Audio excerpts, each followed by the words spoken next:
My message is that we'll be watching you.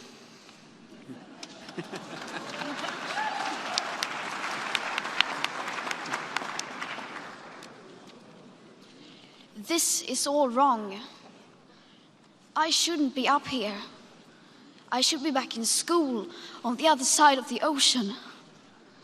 Yet you all come to us young people for hope. How dare you? You have stolen my dreams and my childhood with your empty words, and yet I'm one of the lucky ones. People are suffering, people are dying, entire ecosystems are collapsing. We are in the beginning of a mass extinction, and all you can talk about is money and fairy tales of eternal economic growth. How dare you?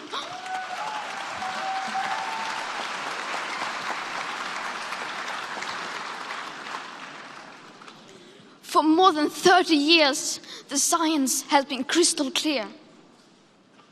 How dare you continue to look away and come here saying that you're doing enough when the politics and solutions needed are still nowhere in sight? You say you hear us and that you understand the urgency. But no matter how sad and angry I am, I do not want to believe that. Because if you really understood the situation and still kept on failing to act, then you would be evil, and that I refuse to believe.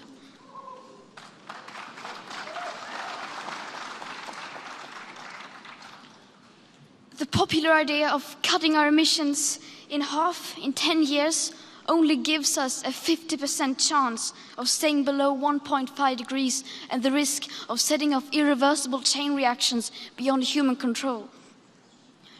50% may be acceptable to you, but those numbers do not include tipping points, most feedback loops, additional warming hidden by toxic air pollution, or the aspects of equity and climate justice. They also rely on my generation sucking hundreds of billions of tons of your CO2 out of the air with technologies that barely exist.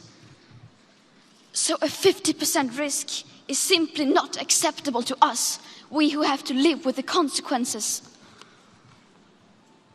To have a 67% chance of staying below a 1.5 degrees of global temperature rise, the best odds given by the IPCC, the world had 420 gigatons of CO2 left to emit back on January 1st, 2018.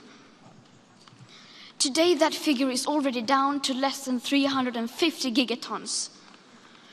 How dare you pretend that this can be solved with just business as usual and some technical solutions?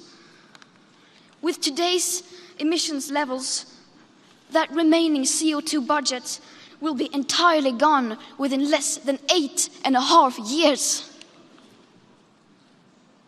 There will not be any solutions or plans presented in line with these figures here today, because these numbers are too uncomfortable and you are still not mature enough to tell it like it is. You are failing us. But the young people are starting to understand your betrayal. The eyes of all future generations are upon you. And if you choose to fail us, I say we will never forgive you.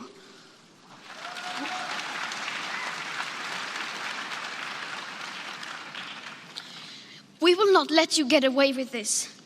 Right here, right now, is where we draw the line. The world is waking up, and change is coming whether you like it or not. Thank you.